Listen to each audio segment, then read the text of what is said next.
City cable న్యూస్కి స్వాగతం. ముందుగా ముఖ్యాంశాలు. నగరంలో పలు ప్రాంతంలో శ్రీరామనవమి వేడుకలు, అంగరంగ వైభవంగా సీతారాముల కళ్యాణం. ప్రజల కష్టాల మేనిఫెస్టో అంటే చంద్రబాబు నాయుడుకు టిష్యూ పేపర్తో సమానమని ఎద్దేవా చేసిన విశాఖ దక్షిణ నియోజకవర్గ ఎమ్మెల్యే అభ్యర్థి వాసుపల్లి గణేష్ కుమార్. పీఎం పాలెం 6వ వార్డు నుంచి వైకాపాలో చేరిన 300 మంది యువతీ మహిళలకు కండువా కప్పి పార్టీలకు ఆహ్వానించిన భీమిలి ఎమ్మెల్యే అభ్యర్థి ముత్తంశెట్టి శ్రీనివాసరావు. ఇక వార్తల వివరాల్లోకి వెళ్తే జీవీఎంసీ 41వ వార్డు బాబు కాలనీ కోదండ రామాలయంలో శ్రీరామనవమి వేడుకలు ఘనంగా నిర్వహించారు. స్థానిక కార్పొరేటర్ కోడిగుడ్ల పూర్ణిమ, క్లస్టర్ ఇన్ఛార్జ్ కోడిగుడ్ల శ్రీధర్ సహకారంతో ఆలయంలో కళ్యాణాన్ని అంగరంగ వైభవంగా నిర్వహించి అనంతరం కోడిగుడ్ల శ్రీధర్ దంపతులు ఆర్థిక సహాయంతో అన్నదాన కార్యక్రమాన్ని ఏర్పాటు చేశారు. ఈ కార్యక్రమంలో స్థానిక వైసీపీ ఎమ్మెల్యే అభ్యర్థి వాసుపల్లి గణేష్ కుమార్ పాల్గొని స్వామివారిని దర్శించుకుని అనంతరం కోడిగుడ్ల దంపతులతో కలిసి అన్నదానం చేశారు. ఈ సందర్భంగా వాసుపల్లి మాట్లాడుతూ గత సంవత్సరం ఇచ్చిన మాట ప్రకారం రామాలయానికి 1,60,000 రూపాయలతో టైల్స్, వాటర్ ట్యాంక్ నిర్మాణం సొంత నిధులతో చేపట్టిన కోడిగుడ్ల శ్రీధర్ దంపతులకు అభినందించారు. శ్రీరామనవమి శుభాకాంక్షలు తెలియజేస్తా ఉన్నాను.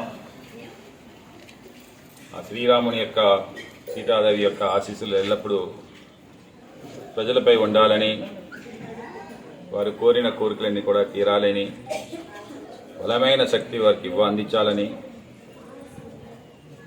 ముఖ్యంగా ధనధాన్యములు కలిగి కుబేరంతో సమానమయ్యేలాగా ఆ స్వామివారి ఆశీస్సులు ఉండాలని, అలాగనే శ్రీ జగన్మోహన్ రెడ్డి గారు నాయకత్వం వర్ధిల్లాగా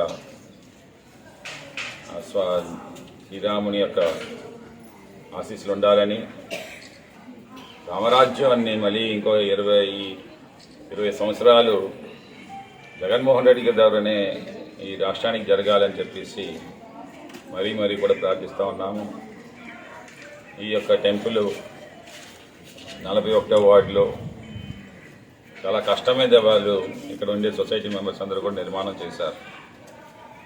ఆర్థికంగా ఇబ్బందులు కలుగుతూ ఉంటే 1,60,000 రూపాయలు మా కోడిగుడ్ల శ్రీధర్ గారు, పూర్ణిమాదేవి గారు, కార్పొరేటర్ గారు వారికి ఇచ్చి టైల్స్ అన్నీ కూడా చేయించి ఎంతో ఘనంగా, అంటే నేనంటూ ఉన్నాను, సర్వమత సమ్మేళనం అంటారు, అంటే ఏ మతమైనా సరే నాకు సమానమే. నేను కార్పొరేటర్గా క్రిస్టియన్ అయి ఉండొచ్చు, కానీ అన్ని మతాలని కూడా నేను అక్కను చేర్చుకుంటానని చెప్పేసి భావించే ఒక గ్రేట్ మనస్తత్వం కలిగినటువంటి శ్రీధర్ గారికి ఆ దేవుని యొక్క ఆశీస్సులు ఎల్లప్పుడూ ఉండాలి, మరిన్ని పదవులు చేపట్టాలి ఈ విశాఖపట్నంలోని అని చెప్పి నేను కోరుకుంటా ఉన్నాను. కోడిగుడ్ల శ్రీధర్, పూర్ణిమ మాట్లాడుతూ ఆలయ అభివృద్ధితో పాటు సొంత నిధులతో ప్రతి ఏటా అన్నసంతర్పణ కార్యక్రమం నిర్వహించడం ఆనవాయితీగా వస్తుందన్నారు. 41 వార్డు బాబు కాలనీలో శ్రీరామనవమి సందర్భంగా ఇక్కడ అద్భుతంగా అన్న సందర్భం తర్వాత పూజా కార్యక్రమం జరిగిందండి.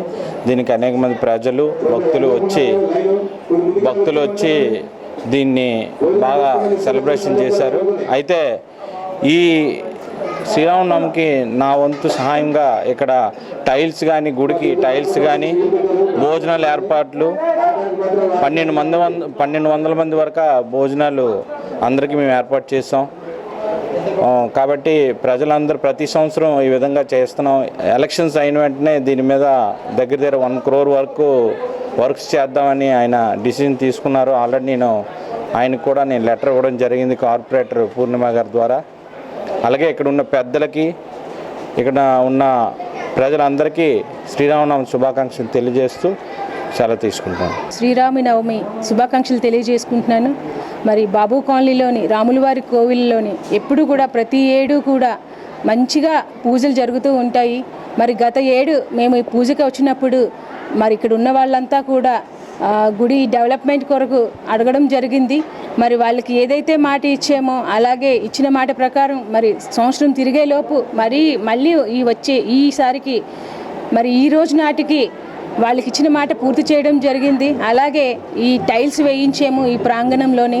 అదేవిధంగా వాటర్కి ఇబ్బంది పడకుండా కుండీ కట్టించడం జరిగింది. అలాగే ఈ గుడికి సంబంధించే విధంగా ఒక కొళాయి వేయించడం జరిగింది. మరి ఈ శ్రీరామనవమి నాడు మా ఎమ్మెల్యే గారు మంచి మెజార్టీతో మా 41 వార్డు ముందు అంచెలో ఉండాలని మెజార్టీ విషయంలో మరి నెక్స్ట్ ఇయర్ ఇదే టైంకి ఆయన మంత్రి పదవిలో చూడాలని కోరుకుంటూ సెలవు తీసుకున్నారు. ఆలయ కార్యదర్శి రామారావు మాట్లాడుతూ ఆలయ అభివృద్ధికి సహకరిస్తున్న శ్రీధర్ దంపతులకు కృతజ్ఞతలు తెలిపారు. ఈ కార్యక్రమంలో స్థానిక నాయకులు వెల్లంగిరావు, కుమార్ తదితరులు పాల్గొన్నారు. 15 సంవత్సరాల పైన అవుతుంది. మేము ఎన్నో కార్యక్రమాలు పెట్టాం, కానీ మాకు మన శ్రీధర్ గారు, పూర్ణిమ గారు, మా కార్పొరేటర్ గారు మాకు ఎన్నో రకాలుగా సహాయ సహకారాలు అందించారు. ఈ గుడి డెవలప్మెంట్ చేయడానికి మాకు అన్ని వేళలా ముందుండి నడిపిస్తున్నారు. కళ్యాణం ప్రతి సంవత్సరం కూడా కళ్యాణానికి కావాల్సిన నిధులు మాకు సమకూరుస్తున్నారు. అన్నదాన కార్యక్రమానికి ఎంతైనా వారు సొంత నిధులతోనే మాకు సహాయ సహకారాలు అందిస్తున్నారు. అదేవిధంగా ఈరోజు ఈ గుడి ఇంత అందంగా తయారవడానికి కారణం మాకు శ్రీధర్ గారు. టైల్స్ వేయించారు, తర్వాత ఈ పెయింటింగ్ వర్క్ అది ఇంకో కుర్రోడు చేయించారు. సారొచ్చం పుట్టి పెట్టి చేయిస్తానన్నారు. అమ్మగారు వీరు చాలా చక్కగా మాకు గుడిని డెవలప్ చేస్తానని మాట ఇచ్చారు. పైపు వేయించి, కుండి కట్టించి అన్నీ చేశారు. అదేవిధంగా మాకు ఏదైనా కష్టమైన సార్తో మేము చెప్పుకోవడమే లేటు, మాకు ముందుండి నడిపిస్తారు. మా కష్టాన్ని సుఖాన్ని చక్కగా చూస్తారు. జీవీఎంసీ మధురవాడ జోన్ 6వ వార్డు పరిధి జాతరగట్టుపై వెయిట్ చేసి ఉన్న దుర్గాలమ్మ అమ్మవారి క్షేత్రపాలక పంచముఖ ఆంజనేయ స్వామి ఆలయం వద్ద సీతారామ కళ్యాణం అంగరంగ వైభవంగా జరిగింది. ఆలయ కమిటీ ఆధ్వర్యంలో జరిగిన ఈ కళ్యాణ మహోత్సవంలో కమిటీ అధ్యక్షులు పిల్ల సూర్బాబు, ఆలయ వ్యవస్థాపక ధర్మకర్త పిల్ల శేఖర్ మాట్లాడుతూ ఆలయ కమిటీ మరియు భక్తుల సహకారంతో కళ్యాణ మహోత్సవం వైభవంగా జరిగిందని, దీనికి సహకరించిన వారందరికీ కృతజ్ఞతలు తెలిపారు. అనంతరం జరిగిన అన్న సమాధాన కార్యక్రమంలో వేలాది మంది భక్తులు పాల్గొని ప్రసాదాన్ని స్వీకరించారు.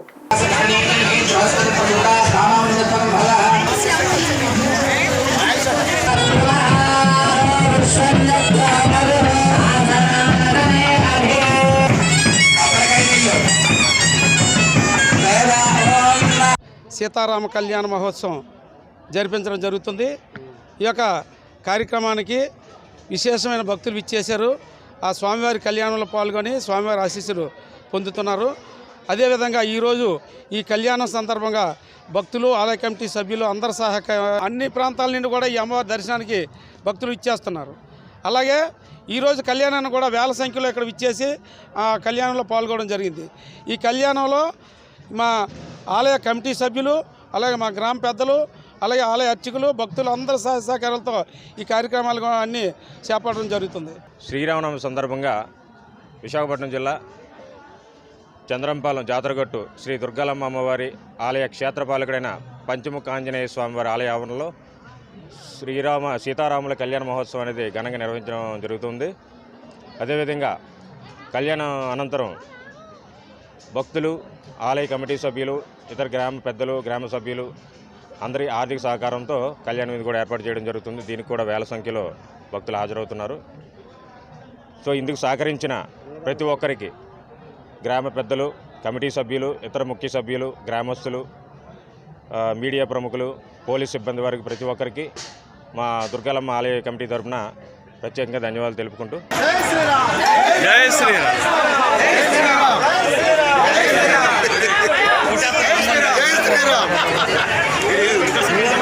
ప్రజల కష్టాల మేనిఫెస్టో అంటే టిష్యూ పేపర్లా చూసే చంద్రబాబు నాయుడుకు ప్రజలు రానున్న సార్వత్రిక ఎన్నికల్లో తగిన గుణపాఠం చెప్పాలని దక్షిణ నియోజకవర్గ ఎమ్మెల్యే అభ్యర్థి వాసుపల్లి గణేష్ కుమార్ కోరారు. ఆసిలమెట్ట పార్టీ కార్యాలయంలో మంగళవారం సాయంత్రం 33వ వార్డు నుంచి భారీగా టీడీపీ, జనసేన పార్టీలకు చెందిన యువతి, మహిళలు వైసీపీలో చేరారు. జేసీఎస్ మండల అధ్యక్షుడు కర్రి నీలకంఠం, బొడ్డెట్టి ప్రసాద్ ఆధ్వర్యంలో చేరిన వారికి వాసుపల్లి కండువా వేసి వైసీపీలకు ఆహ్వానించారు. ఈ సందర్భంగా వాసుపల్లి మాట్లాడుతూ మేనిఫెస్టో అంటే ముఖ్యమంత్రి జగన్మోహన్ రెడ్డి ఒక ఖురాన్, బైబుల్, భగవద్గీత పవిత్ర గ్రంథంలా చూస్తారని, గెలిచిన వెంటనే పేదలకు ఉపకారం చేసే జననేత మరో అవకాశం మనంతా కల్పించాలని ఆవశ్యకత ఉందని అన్నారు. సొంత మామను వెన్నుపోటు పొడిచి పార్టీని లాక్కున్న చంద్రబాబు నాయుడు అండ్ కో జననేతకు వస్తున్న ఆదరణ చూసి ఓర్వలేక భౌతిక దాడులు పాల్పడుతున్నారని దుయ్యబట్టారు. విశాఖ నియోజకవర్గం నుంచి బొత్స ఝాన్సీని ఎంపీగాను, ఎమ్మెల్యే అభ్యర్థిగా వాసుపల్లి గణేష్ కుమార్ని గెలిపించుకుని జగనన్న కానుకగా అందజేయాలని కార్యక్రమంలో 33వ వార్డు వైసీపీ నాయకులు రమణారెడ్డి, శ్రీహర్ రెడ్డి, కె శ్రీను, కణితి బ్రహ్మం, పాలేటి ఓర్వశి, శివ తదితరులు పాల్గొన్నారు. మా నాయకులు పెద్దలు బొడ్డేటి ప్రసాద్ గారు, పెద్దలు నీలకంఠం గారు, బ్రహ్మం గారు, తర్వాత కొరమంచిలి శ్రీను, శివ గారు, శ్రీయారెడ్డి గారు, పిల్లి శ్రీను గారు, అలాగనే ఓర్వశి గారు, చెన్నమ్మల్ గారు, పెద్దలు రమణారెడ్డి గారు, ఒక టెంపుల్ చైర్మన్ గారు, వీరందరి ఆధ్వర్యంలో సుమారు ఒక 200 కుటుంబాలు ఈరోజు ఏమో పార్టీలో జాయిన్ అయ్యేవి. 33వ వార్డు నుండి స్ట్రాంగ్ లీడర్షిప్ అన్నమాట. ఈ వార్డులో చాలా స్ట్రాంగ్ లీడర్షిప్ ఉంది. ఇది వైఎస్ఆర్సీపీ పార్టీకి కంచుకోట. ముఖ్యంగా గవర్నర్ కమిటీ బేస్డ్ అయినటువంటి ఓట్ బ్యాంక్ ఉండేటువంటి వార్డు ఇది. ఈరోజు గౌరవ కమిటీ అంతా కూడా one side with Jaganmohan Reddy గారు అని చెప్పేసి నేను గట్టిగా చెప్తా ఉన్నాను. ఎందుకంటే జగన్మోహన్ రెడ్డి గారి నాయకత్వంలో దీర్ఘకాలిక సమస్య ఏదైతే వెంకటేశ్వరపేట సమస్య ఉందో దాదాపుగా 200 కుటుంబాలు వైఎస్ఆర్సీపీ పార్టీలో జాయిన్ అవ్వడం జరిగింది. దీనికి ముఖ్య కారణం ఎమ్మెల్యే గారు, దక్షిణ నియోజకవర్గం ఎమ్మెల్యే గారు అలుపెరగకుండా సోమవారం డైలీ వారు ఎమ్మెల్యే, మంగళవారం శుక్రవారం ప్రజా దర్బార్ అనే కార్యక్రమాల్లో వార్డులో చాలామంది కూడా దానికి పార్టీలోకి మేము వస్తాం పనిచేస్తాం అనే ముందుకు రావడం జరిగింది. అలాగే జగన్మోహన్ రెడ్డి గారు కూడా సంక్షేమ పథకాలు నచ్చి జనసేన టీడీపీ నుంచే కాదు కొత్త వాళ్ళు పార్టీలో జాయిన్ అవుతామని ఈరోజు దాదాపుగా కొత్త వారే మేము పార్టీలో పనిచేస్తామని రావడం జరిగింది. దానికి నేను చాలా ఆనందిస్తున్నాను. ఈ రానున్న ఎలక్షన్లో ఎమ్మెల్యే గారికి అటు ఎంపీ గారిని అత్యధిక మెజార్టీతో ఒక్కొక్కరు కూడా వాళ్ళే చెప్తున్నారు వాళ్ళ నోటితో మేము గెలిపించుకుంటాం మా ఎమ్మెల్యే గారిని. తప్పకుండా మా వార్డు నుంచి 33వ మంచి మెజార్టీ వస్తుంది. అలాగే ఈ దక్షిణ నియోజకవర్గంలో మంచి మెజార్టీతో గౌరవ ఎమ్మెల్యే గారు గెలుస్తారు. ఎందుకంటే ఆయన చేసిన కార్యక్రమాలు అలాంటివి. తప్పకుండా ఆయన చేసిన కార్యక్రమాలు తప్పకుండా గెలిపిస్తానని నేనైతే. భీమిలిలో అధిక మెజారిటీతో గెలిచి జగన్మోహన్ రెడ్డికి బహుమతిగా ఇస్తారని నియోజకవర్గ ఎమ్మెల్యే అభ్యర్థి అవంతి శ్రీనివాస్ అన్నారు. బుధవారం పిఎంపాలెం 6వ వార్డు గాయత్రి నగర్ నుంచి సుమారు 300 మంది యువతి మహిళలు వైసీపీలో చేరారు. వార్డు అధ్యక్షులు బొట్ట అప్పలరాజు అధ్యక్షన ప్రధాన కార్యదర్శి పోతన ప్రసాద్ ఆధ్వర్యంలో అవంతి శ్రీనివాస్ కండువా కప్పి గాయత్రి నగర్ వాసులను పార్టీలోకి ఆహ్వానించారు. ఈ సందర్భంగా అవంతి మాట్లాడుతూ జగన్మోహన్ రెడ్డి నాయకత్వాన్ని బలపరచాలని ప్రజలందరూ కోరుకుంటున్నారని అన్నారు.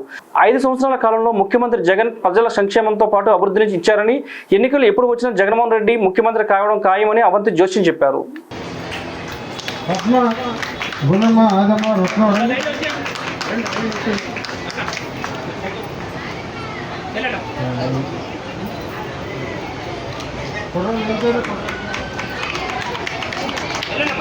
గులాబీ గారు రండి.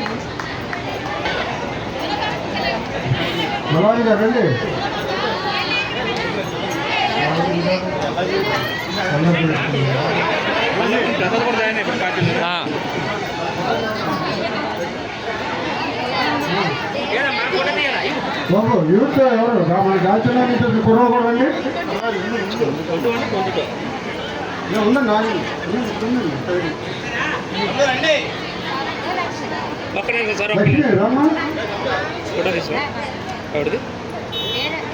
యూత్ కుర్ర రండి.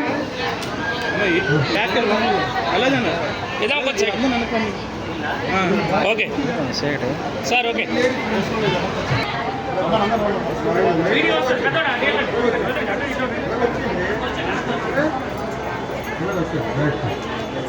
జగన్మోహన్ గారి నాయకత్వాన్ని బలపరచాలి. మన పోతుల ప్రసాద్ గారు మా సీనియర్ నాయకులు పోతుల ప్రసాద్ గారు ఆధ్వర్యంలో చేయాలి. వాళ్ళందరూ కూడా పార్టీ తరఫున నా తరఫున స్వాగతం తెలియజేసుకుంటూ, ముఖ్యంగా పేదవారు ఎక్కడికి వెళ్ళినా కానీ జగన్మోహన్ రెడ్డి గారి నాయకత్వంలో వారు బలపరచాలి. ఎందుకంటే 5 సంవత్సరాల కాలంలో సంక్షేమ కార్యక్రమాలు ఇచ్చారు, అభివృద్ధి కార్యక్రమాలు ఇచ్చారు. ఇచ్చిన పొలవెండి మతవెండి చూడలేదు, ప్రాంతం పార్టీ చూడలేదు. కాబట్టి తప్పనిసరిగా మరి అందరికీ కూడా ఆయన మేలు చేశారు కాబట్టి మళ్ళీ ఆయన ముఖ్యమంత్రి కావాలని కోరుకుంటున్నారు. కాబట్టి ఎప్పుడు ఎలక్షన్స్ జరిగినా వన్సైడ్గా ఈ జగన్మోహన్ రెడ్డి గారు ముఖ్యమంత్రి అవడం గ్యారంటీ. అలాగే భీమిలి నియోజకవర్గంలో కూడా అత్యధిక మేట తీసుకొచ్చి మరి వారికి బహుమతి ఇస్తామని తెలియజేస్తుంది. గాజువాక వైసీపీలో చీలికలు మొదలయ్యాయి. ఆ పార్టీలో ఎన్నో ఏళ్లుగా పనిచేస్తున్న వారిలో కొందరు వైసీపీని వీడి తెదేపాలో చేరారు. ముఖ్యంగా 66వ వార్డు మహిళా అధ్యక్షురాలు ఎస్ఎన్కే పర్వీన్, కాపు జేఏసీ రాష్ట్ర మహిళా కన్వీనర్ కోరుకొండ పద్మ, సరోజిని, అనసూయ తదితరులు బుధవారం తెలుగుదేశం పార్టీలో చేరగా వారికి పల్లా శ్రీనివాసరావు కండువా కప్పి పార్టీలోకి సాదరంగా ఆహ్వానించారు. ఈ సందర్భంగా పల్లా శ్రీనివాస్ మాట్లాడుతూ పండగ రోజున వైసీపీ మహిళా నేతలు పసుపు కండువాలు కప్పుకొని పార్టీలోకి చేరడం శుభసూచకంగా భావిస్తున్నానని అన్నారు. వైసీపీ పాలనలో వ్యవస్థలన్నీ చిన్నభిన్నం అయ్యాయని, పాలన అంతా దోపిడీమయంగా మారిందన్నారు. ప్రశ్నించే వారి గొంతు నొక్కడమే పనిగా వైసీపీ నేతలు వ్యవహరించారని ఆవేదన వ్యక్తం చేశారు. పార్టీలో చేరిన వారికి అధికారంలోకి రాగానే సముచిత స్థానం కల్పిస్తామని భరోసానిచ్చారు. ఈ కార్యక్రమంలో నాయకులు కోమాడ వాసు, అనంత్, విజయలక్ష్మి, సరోజిని, అనసూయ తదితరులు పాల్గొన్నారు. 66వ వార్డు వైఎస్ఆర్సీపీ మహిళా అధ్యక్షురాలైనటువంటి శ్రీమతి ఆశా గారు, అలాగే 66వ వార్డు కాపు జేఏసీ వైసీపీ పార్టీకి సంబంధించినటువంటి నాయకురాలు శ్రీమతి కోరుకొండ పద్మ గారు, అలాగే అనసూయ గారు, ఇంకా సరోజిని గారు, వీళ్ళందరూ కలిసి తెలుగుదేశం పార్టీ సిద్ధాంతాలకి ఆకర్షితులై ఇందులో పార్టీ మారడం జరిగిందండి. వారికి తెలుగుదేశం పార్టీ తరఫున వారికి స్వాగతం పలుకుతూ వారికి భవిష్యత్తులో సముచిత స్థానం ఇస్తామని చెప్పి తెలియజేస్తూ, అలాగే ఈరోజు వారు రావడానికి ప్రధానమైన కారణం ఏంటంటే అక్కడ మాకు సరైన స్థానం కల్పించట్లేదు. అలాగే అరాచకం ఎక్కడికి వెళ్ళినా సరే ఎవరైనా సరే మాట వినకపోతే వాళ్ళ మీద దాడులు చేయమంటున్నారండి. అలాగే ఎవరైనా ఇల్లు కట్టుకున్నారంటే వాళ్ళని అనేక విధాలు ఇబ్బంది పెడుతున్నారు. అది చూస్తే చాలా ఇబ్బందిగా ఉంది. కనుకనే తెలుగుదేశం పార్టీలోకి వచ్చి వారి సేవలు అందించాలని ఒక ఆలోచనకు వచ్చారు. వారికి స్వాగతం పలుకుతూ వారికి ఖచ్చితంగా సముచిత స్థానం కల్పిస్తాను. 66వ వార్డు వైఎస్ఆర్సీపీ మహిళా అధ్యక్షురాలండి. ఈరోజు ఈ టీడీపీలో జాయిన్ అవ్వడానికి కారణం ఏంటంటే వైఎస్ఆర్ పార్టీ నాగిరెడ్డి గారి ఆధ్వర్యంలో మేము జాయిన్ అవ్వడం జరిగింది. ఇప్పటి వరకు 5 సంవత్సరాలు ఆయనతో నడిచాము, ఆయనతో మేము ఉన్నాము. అంతేకాకుండా మధ్యలో కార్పొరేటర్ గారు వచ్చారు. వచ్చిన తర్వాత ఆయన చేసిన పనులు కానీ ఆయన చేసిన పద్ధతులు కానీ మాకు నచ్చక, ఎందుకంటే అతను ఏమనుకున్నారంటే అతన్ని భుజాల మీద మోసి మేము గెలిపించుకున్నందుకు ఈరోజు మాకు వాల్యూ లేకుండా వాటిలో చేశారండి. ఎందుకంటే పవర్ అంతా అతని చేతిలో పెట్టుకొని మాకు ఒక ఆట బొమ్మలాగా చూశారు తప్ప మాకంటూ ఒక గుర్తింపు ఇవ్వలేదు. ఎందుకంటే అన్ని పోస్టులు ఇచ్చాం, ఇన్ని పోస్టులు ఇచ్చాం అని చెప్పారు, కానీ పోస్టుల వెనక ఏ బలం కూడా లేదు. ఎందుకంటే ఎవరికైనా సరే అర్హులైన వాళ్ళకి కొన్ని పథకాలు రాకపోయినా ఆ పథకాల విషయాన్ని మేము ఆయన దృష్టికి తీసుకెళ్ళినా కూడా ఏ రోజు కూడా ఆయన పట్టించుకోలేదండి. ఏ రోజు చూసినా ఫోన్ లిఫ్ట్ చేయకపోవడం ఇదే జరిగిందండి. మనం ప్రజల్లో ఉన్నప్పుడు ప్రజల సేవ చేయడానికి మనం ముందొచ్చాం తప్ప మేము ఏదో గెలిచాం కదా మేము కూర్చున్నామని కాదు కదండి. ఒక నాయకత్వం అంటే ప్రజలు వచ్చి మనం తలుపు తడితే నేనున్నానని భరోసా ఇవ్వగలిగినప్పుడు సరైన నాయకుడనండి. కనుక అలాంటివన్నీ మనస్తాపం చెంది ఈరోజు టీడీపీకి రావడం జరిగిందండి. కాంగ్రెస్ పార్టీకి పూర్వ వైభవం రాబోతుందని నియోజకవర్గంలో అడుగుతున్న ప్రజలు బ్రహ్మరథం పడుతుందని, రానున్న ఎన్నికల్లో కాంగ్రెస్ పార్టీ విజయం తథ్యమని ఆ పార్టీ విశాఖ ఎంపీ అభ్యర్థి సత్యారెడ్డి, దక్షిణ ఎమ్మెల్యే అభ్యర్థి వాసుపల్లి సంతోష్ కుమార్ ధీమా వ్యక్తం చేశారు. నగరంలో హోటల్లో ఏర్పాటు చేసిన మీడియా సమావేశంలో సత్యారెడ్డి మాట్లాడుతూ ప్రజలు కాంగ్రెస్ పార్టీని కోరుకుంటున్నారని, కాంగ్రెస్ పార్టీతోనే అభివృద్ధి సాధ్యమని స్పష్టం చేశారు. దివంగత ముఖ్యమంత్రి వైఎస్ రాజశేఖర రెడ్డి ప్రజలకు ఎన్నో సంక్షేమ పథకాలు అందించారని గుర్తు చేశారు. రాష్ట్ర పిసిసి అధ్యక్షురాలు వైఎస్ షర్మిలారెడ్డి ఆధ్వర్యంలో రాష్ట్రం మరింత అభివృద్ధి చెందుతుందని ఆశాభావం వ్యక్తం చేశారు. వాసుపల్లి సంతోష్ మాట్లాడుతూ దక్షిణ నియోజకవర్గ ప్రజలు తనను గెలిపించి అసెంబ్లీకి పంపించాలని అభ్యర్థించారు. దక్షిణ ప్రజలు స్థానికేతరులకు తగిన బుద్ధి చెప్పాలని కోరారు. స్థానికుడైన తనను గెలిపించుకుంటే నిత్యం ప్రజలకు అందుబాటులో ఉండి అభివృద్ధికి కృషి చేస్తానని స్పష్టం చేశారు. రానున్న ఎన్నికల్లో కాంగ్రెస్ పార్టీ ప్రభుత్వం ఏర్పాటు చేస్తుందని జోస్యం చెప్పారు. తమ అమూల్యమైన ఓటు హక్కును అక్షతంగుర్తుపై ఓటు వేసి అత్యధిక మెజారిటీతో గెలిపించాలని కోరారు. Party DCC president Gompa Govindaraju అధ్యక్షతన జరిగిన సమావేశంలో కాంగ్రెస్ సీనియర్ నాయకులు జేటీ రామారావు, కస్తూరి వెంకట్రావు, మాడుగుల సత్యనారాయణ, కార్యకర్తలు తదితరులు పాల్గొన్నారు. సౌత్ నియోజకవర్గం మీద ప్రత్యేక దృష్టి పెట్టి మొట్టమొదటి ఆత్మీయ సమావేశాన్ని ఏర్పాటు చేయడానికి కృషి చేసినటువంటి గంపా గోవిందరాజు అన్నగారు, జిల్లా కాంగ్రెస్ పార్టీ అధ్యక్షుడు.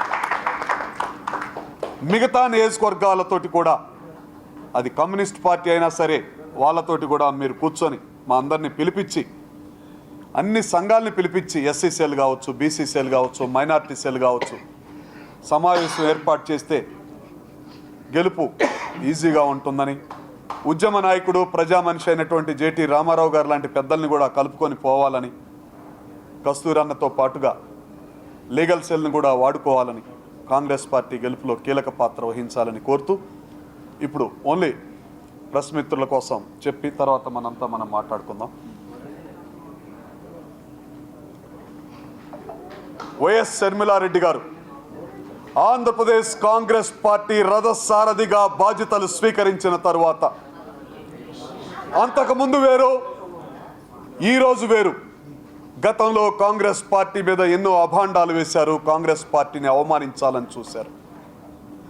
ఎవరి స్వార్థం కోసమో కాంగ్రెస్ పార్టీని అవమానిస్తున్నారు.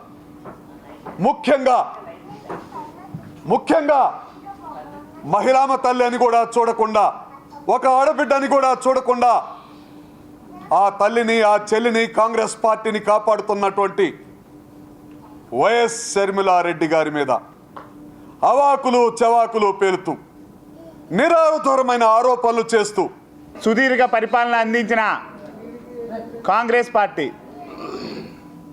ఈ యొక్క కాంగ్రెస్ పార్టీ నుంచి విశాఖపట్నం దక్షిణ నియోజకవర్గం ఎమ్మెల్యే అభ్యర్థిగా పోటీ చేస్తున్నాను. ఈ యొక్క అవకాశం కల్పించిన పెద్దలు శ్రీ పిసిసి ప్రెసిడెంట్ అయినటువంటి షర్మిలక్కకి, సిడబ్ల్యూసి మెంబర్ అయినటువంటి రఘువీరారెడ్డి గారికి ప్రత్యేకమైన ధన్యవాదాలు తెలుపుకుంటున్నాను. కాంగ్రెస్ పార్టీ పేదల పార్టీ, బడుగు బలహీన వర్గాల పార్టీ, ఎస్సీ ఎస్టీ సోదరులకు అనేక మందికి లబ్ధి పొందించే పార్టీ కాంగ్రెస్ పార్టీ. ఆ రోజు ఉమ్మడి ఆంధ్రప్రదేశ్ అయినటువంటి శ్రీ క్రీస్తుశేషులు రాజశేఖర్ రెడ్డి గారి ఆధ్వర్యంలో ఎన్నో పథకాలు ప్రవేశపెట్టినటువంటి పార్టీ కాంగ్రెస్ పార్టీ. అలాంటి కాంగ్రెస్ పార్టీలో నేను పోటీ చేస్తున్నందుకు గర్వంగా మా మీడియా మిత్రుల సోదరుల ద్వారా మా దక్షిణ నియోజకవర్గ ప్రజలకు తెలియజేసుకుంటున్నాను. మా దక్షిణ నియోజకవర్గంలో ఎన్నో అభివృద్ధి కార్యక్రమాలకి అడ్డుకట్ట వేసినటువంటి నాయకుడు వాసుపల్లి గణేష్ కుమార్. అభివృద్ధి లేని విధంగా తన సొంత స్వలాభం కోసం ఈరోజు ఎమ్మెల్యే అనే ముసుగు వేసుకొని వీధి వీధిలా వాడలా తిరిగి మా దక్షిణ నియోజకవర్గం ప్రజల నుంచి ఓట్లు దొంగలించుకోవడానికి ఈరోజు ప్రతి గడపకి వెళ్తున్నాడు. మా దక్షిణ నియోజకవర్గం ప్రజలందరూ మత్స్యకార సోదరులు, నా ఎస్టీ బీసీ మైనారిటీ సోదరులందరూ కలిపి ఈరోజు వాసుపల్లి గణేష్ కుమార్కి ఇంటికి పంపించడానికి సిద్ధమయ్యాడు. శ్రీరామనవమిని పురస్కరించుకుని సీతంపేటలో సింహాచలం దేవస్థానం పాలక మండలి సభ్యులు సంపంగ శ్రీనివాస్ ఆధ్వర్యంలో బుధవారం సీతారాముల కళ్యాణం అంగరంగ వైభవంగా జరిగింది. తమిళనాడు నుంచి ప్రత్యేకంగా తీసుకువచ్చిన విగ్రహాలతో నిరంతరంగా గత కొన్ని సంవత్సరాలుగా శ్రీరాముల కళ్యాణ మహోత్సవాలు నిర్వహిస్తున్నట్లు సంపంగ శ్రీనివాస్ తెలిపారు. ఈ కార్యక్రమం అనంతరం మధ్యాహ్నం అన్నదాన కార్యక్రమంతో పాటు సాయంత్రం స్వామివారి ఊరేగింపు ఘనంగా నిర్వహించారు. గురువారం స్వామివారికి పట్టాభిషేకం ఘనంగా నిర్వహిస్తామని వెల్లడించారు. ఈ కార్యక్రమంలో సీతంపేట చుట్టుపక్కల గ్రామ ప్రజలు అధిక సంఖ్యలో హాజరై స్వామివారి కళ్యాణాన్ని తిలకించారు. ప్రతి వేటలాగే భాస్కర్ గారు ఎక్కడన్నా ఒకసారి రండి, ఇక్కడ కొంతమందికి బొట్టు లేదు పెట్టాలి, బాగా చేద్దామని మా సభ్యులందరూ నిర్ణయించడం జరిగింది. భాస్కర్ గారు ఒకసారి వేదిక దగ్గరికి రా. సీతారాముడు కళ్యాణం చేస్తూ అలాగే మధ్యాహ్నం అన్నదాన కార్యక్రమం, సాయంకాలం రంగరామయుగంగా రాముల వారిని ఊరేగింపు కార్యక్రమం చేస్తాం. అలాగే రేపు పట్టాభిషేకం చేస్తుంది. సీతల వెంబట రేపు వామవర్షం జరుగుతుంది. అలాగే ఈ యొక్క విగ్రహాలు తమిళనాడుకి 350 కిలోమీటర్ కుంభకోణంలో తయారు చేయడం జరిగింది. ప్రతి వేటలాగే ఈ ఏటా కూడా ఉత్సవాలు ఘనంగా నిర్వహిస్తుంది. మా కమిటీ వారికి ప్రజలంతా సహకరిస్తున్నారు. ఇది జరిగిన తర్వాత కుంభట ప్రజలకు తీరప్రసాదాలు ఇవ్వడం జరుగుతుంది. అలాగే ముఖ్యంగా ఈ 5 ఏళ్ల పాలనలో మా జగన్మోహన్ రెడ్డి చేసింది 3 ఏళ్ల పాలన చేశారు. అదే 2 సంవత్సరాలు లాక్డౌన్ కరోనా వల్ల విపరీతంగా ఒక మనిషి అడుగుతూ అడిగి రోజుల్లో కూడా ఆయన కష్టాల్లో 3 సంవత్సరాలు విజయంగా మోగించి వ్యాధి మాకు చంద్రబాబు రూపంలో పవన్ కళ్యాణ్ రూపంలో మాకు రావడం జరిగింది. దాన్ని కూడా అధిగమించి విజయటంక ముగిస్తూ 9 నవరత్నాలు ఇవి ఆపకుండా ప్రజలందరికీ ఇచ్చి అందరి పనులను పొందారు. ప్రతి ఒక్కరికి కుల మతాలు అతీతంగా భేదాభిప్రాయం లేకుండా ప్రతి ఒక్కరు కూడా పదవులు ఇవ్వడం జరిగింది. అలాగే కార్పొరేషన్ అనుకోని corporation directors, next MPTC, ZPTC ఇవన్నీ ఆయన అందరికీ పంచిపెట్టి అంటే ఆయనలో కానీ లేకపోతే సాదా మానవుడు అయితే ఎవరికి కూడా న్యాయం జరగదు. జగన్మోహన్ రెడ్డి ఈ పరిపాలనలో ఈ అందరికీ ఇవ్వడం జరిగింది. జరగబట్టే ప్రతి ఒక్కరు నాకు సింహాచల్ బోర్డు మెంబర్ కూడా ఇవ్వడం జరిగింది.